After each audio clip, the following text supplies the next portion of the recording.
Hey, what's up guys? My name's Kyle. Welcome back to the channel. And I brought the tool trailer home because today was a crummy day and it was a perfect time to clean it out. We've been really neglecting it throughout the winter. We've been on this current barn dominium build, and at the end of the day, sometimes things get put in here without a lot of care to put them back where they belong. So felt great to get it cleaned out. And I thought, you know what? It's been a little over a year now since we moved into this trailer after the build out. So that build out is on YouTube. You can watch that whole process. I'll go ahead and tag maybe the first one right here in the playlist. But it's been about a year, like I said, and some things have changed. I've kind of realized the things that I messed up on, the things I would like to improve, and I thought I would share that with you guys, as well as the things that I really do like about this trailer. So let's get into it. So the first thing we'll start off with is this right here. This is my Packout rack, and this was made by a buddy named Andy Glass. He's got an Instagram feed, and he makes these racks for any sort of storage solution that you've got. I've got Packout, so he made this specific for Packout. So like if you were to open one of these and lift this up, you'll notice that this has a custom cutout in this plate here, and that's so that your Packout is going to sit in there and it's not going to bounce around. I do believe that he has some updated storage racks now, so you want to check him out. That it came in a flat pack. I put it together in no time, and it stores really, I mean, you can see what it stores, Packout. So you can obviously set this up any way you want. You can see here we've got, you know, multiple locations to set those shelves. So pretty cool. Andy Glass impressions. I'll try to tag him down below. Here's another thing that we did. We put in these 48 tools battery storage clips. So you just mount those wherever you want, and you can put all of your batteries in here. It's kind of hard to do with one hand, depending on the battery. I find the DeWalt's are harder to come out than the Milwaukee's. Now, if you go ahead and look down here, I've got more of those 48 tool battery holders. I don't have any Festool's, but my Makitas, those are actually up here. I got them double stacked, so sometimes it is a little bit of a pain to come in here and grab the back row, but we always use the front row first and then go to the back row if we need to. Now, moving along here, we've got this top shelf where we do store a bunch of our miscellaneous random fasteners, and as you can see, other odd things like gloves, hats, safety glasses, garbage bags, and you'll notice more battery storage. This is where I keep my big 12 amp hour batteries. That is I don't remember the brand of this tool battery holder, but that is flanked by our saw blade storage. So we've got all of our different saw blades right there. And then underneath of that, we've got the hanging of our drills. Now these are the current drills that we're using most. I've really been liking the subatomic DeWalt, but it does not beat out the awesomeness of the triple hammer. That's always a go-to. And then we've got the soft impact Makita, a standard XGT impact, and then an XGT drill. This is actually a brand new DeWalt drill that I just got. So I haven't even had it on site yet, but you'll notice it's got a 3-position light. And this light is actually impressively bright.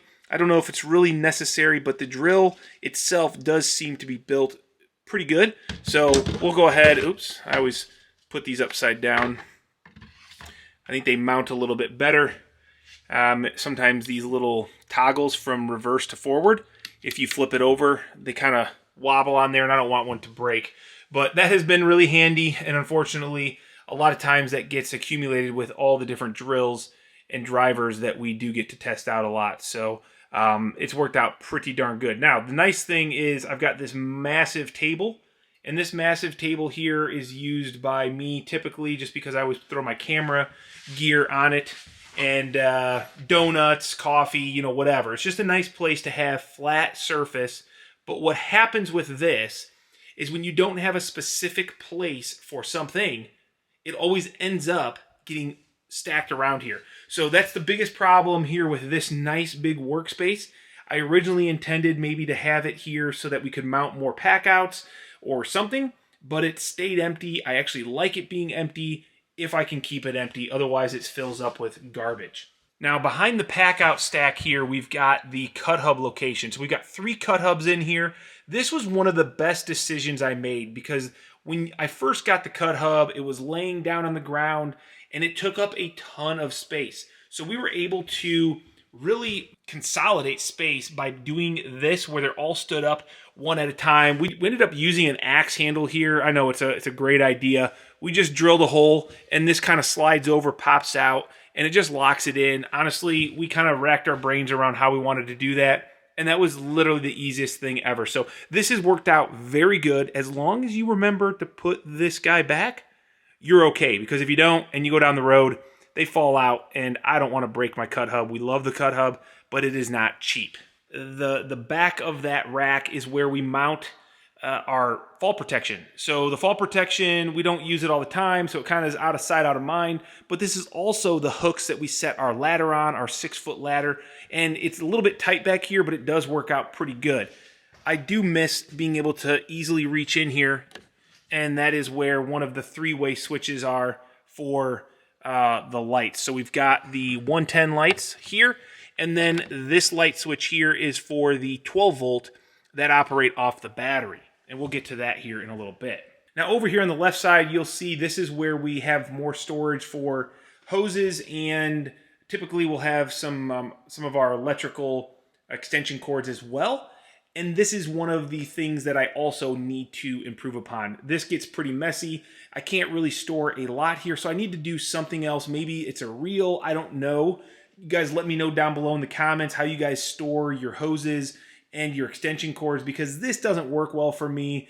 And thankfully I don't have any extension cords in here at the moment. They're all out on the job site. When they are all here, this is an absolute pain.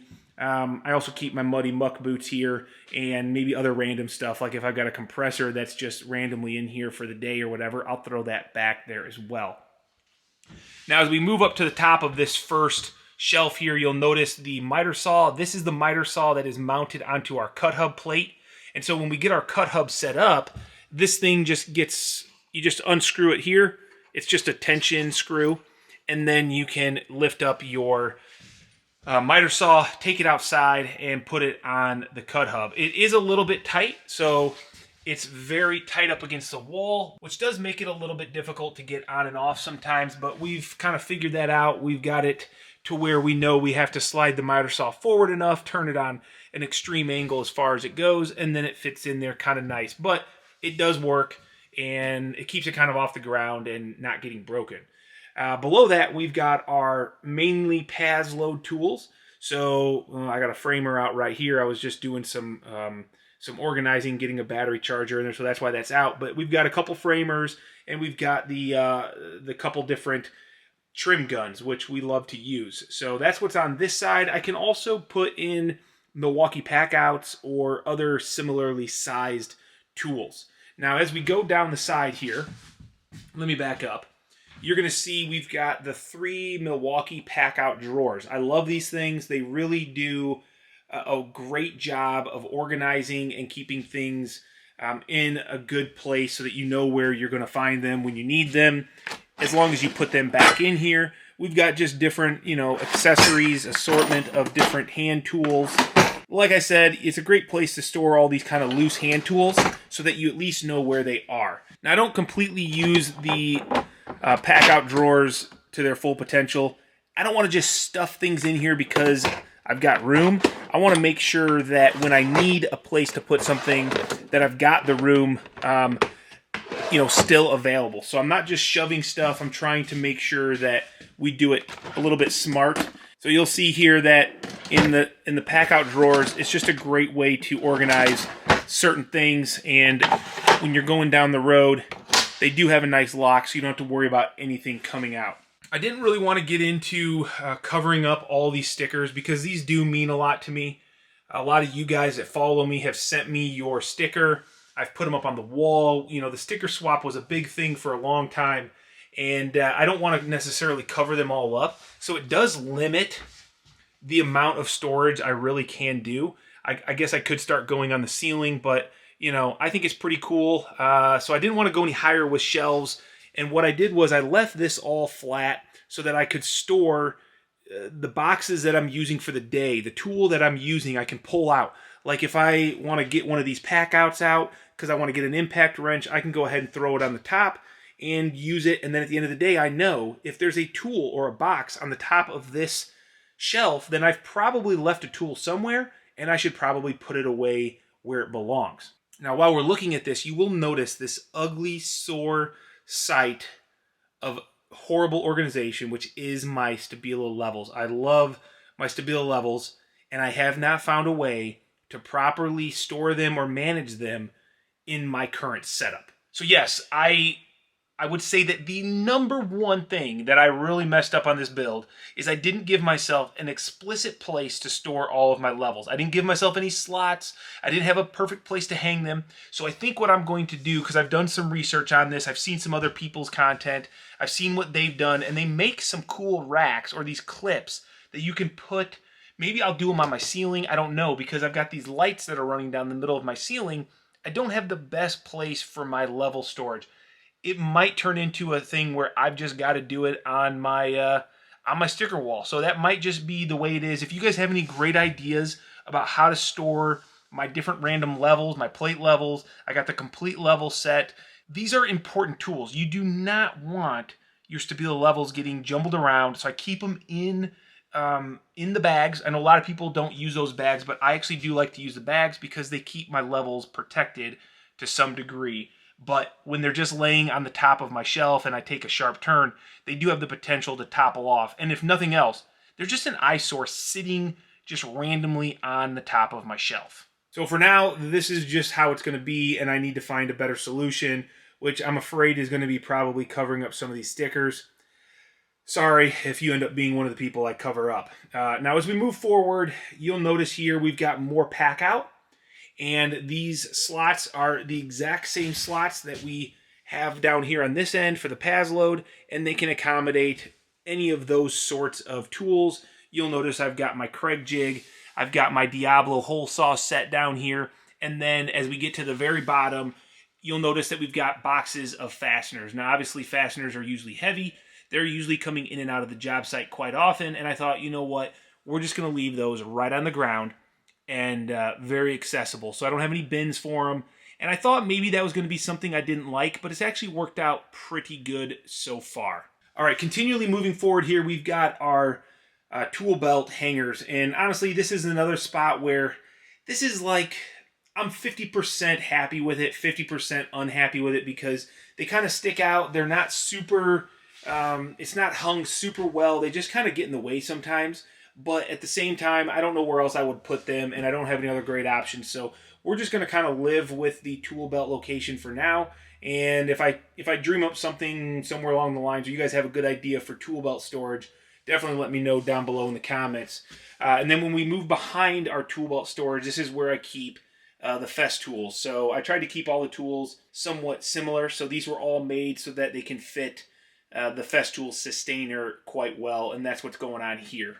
And then you'll also notice I've got a bunch of chargers just stuffed up here. Now, speaking of chargers, that's one thing also that I didn't do a great job, because what happens is when I'm on jobs for an extended period of time and I don't want to bring home my tool trailer, or I don't want to have to haul bags of batteries home, I got to charge them on site, and there's really no good way of doing that other than just throwing them up here on this front shelf or this front counter. And I've got the plug in so I can do it, but it just turns into a mess, and I've got cords everywhere, chargers just floating around.